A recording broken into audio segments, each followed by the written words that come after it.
పావు బాజీ రెడీ చేసుకుందాము. అది ఎలా తయారు చేసుకోవాలి ఇప్పుడు చూద్దాము. ముందు పాన్ పెట్టుకుని పాన్ హీట్ అయిన తర్వాత బటర్ వేసుకుంటున్నానండి. జీలకర్ర వేసుకుంటున్నాను. జీలకర్ర బాగా వేగిన తర్వాత చిన్నగా చాప్ చేసుకున్న ఆనియన్స్ వేసుకుంటున్నాను. పచ్చిమిరపకాయలు 2 తీసుకున్నానండి. అల్లం వెల్లుల్లి పేస్ట్ వేసుకుంటున్నానండి. నేను 2 టమాటాలు తీసుకున్నానండి. దాన్ని ఇలా ప్యూరీలా చేసుకున్నాను. దాన్ని వేసుకుంటున్నాను. 1 టీ స్పూన్ సాల్ట్ వేసుకుంటున్నాను. 1 టీ స్పూన్ కారం వేసుకుంటున్నాను. గరం మసాలా వేసుకుంటున్నాను. 1/2 టీ స్పూన్ పసుపు వేసుకుంటున్నాను. కాశ్మీరీ కారం అండి. వీటిని ఒక్కసారి పచ్చివాసన పోయేంత వరకు ఉడికించుకోవాలి. 1 కప్పు క్యారెట్ తీసుకుంటున్నాను. 1 కప్పు క్యాలీఫ్లవర్, 1 కప్పు బంగాళదుంప తీసుకుంటున్నాను. 1 క్యాప్సికమ్ తీసుకుంటున్నాను. 1 హాఫ్ కప్పు బఠానీ తీసుకుంటున్నాను. వీటన్నిటిని వేసుకున్న తర్వాత మొత్తం ఇలా కలుపుకోవాలి. ఇలా కలుపుకున్న తర్వాత నేను 1 గ్లాస్ వాటర్ వేసుకుంటున్నాను. వాటర్ వేసుకున్న తర్వాత మొత్తం ఇలా కలుపుకోవాలి. నేను మళ్ళీ బటర్ వేసుకుంటున్నాను. కుక్కర్ మూత పెట్టుకుని 5 విజిల్స్ వేయించుకుంటున్నాను.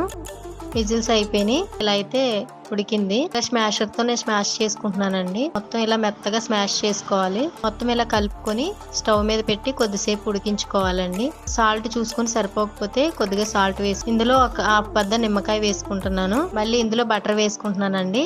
చిన్నగా చాప్ చేసుకుని కొత్తిమీర వేసుకుంటున్నాను. ఈ పావు బాజీ కర్రీ అనేది నేను బటర్ తోనే వండానండి. ఇందువల్ల చాలా టేస్ట్ అనేది చాలా అయితే బాగుంటది. ఇవన్నీ వేసుకున్న తర్వాత మళ్ళీ ఒక 5 నిమిషాల పాటు ఇలా ఉడికించుకోవాలి. పావు బాజీ కర్రీ అయితే రెడీ అయింది. ఇలా పాన్ పెట్టుకుని అందులో బటర్ వేసుకుంటున్నానండి. మనం కట్ చేసి పెట్టుకున్న పావు బాజీ బన్ పెట్టుకోవాలి. కొద్దిగా కాలింది కదండి, వేరే వైపు టర్న్ చేసుకుంటున్నాను. ఇలా మళ్ళా ఇంకొకసారి మళ్ళీ టర్న్ చేసుకుంటున్నానండి.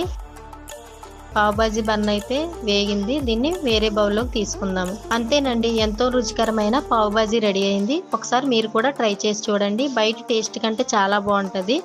ఎందుకంటే పిల్లలు ఎక్కువగా వీటిని ఇష్టపడతారు కదా. బయట తినే కంటే ఇంట్లో ఇలా చేసుకుని పిల్లలు వచ్చేటప్పటికి రెడీ చేసుకుని పెడితే పిల్లలు కూడా ఎంతో ఇష్టంగా తింటారు. ఇంతవరకు మా ఛానల్ని సబ్స్క్రైబ్ చేయకపోతే ప్లీజ్ సబ్స్క్రైబ్ చేయండి.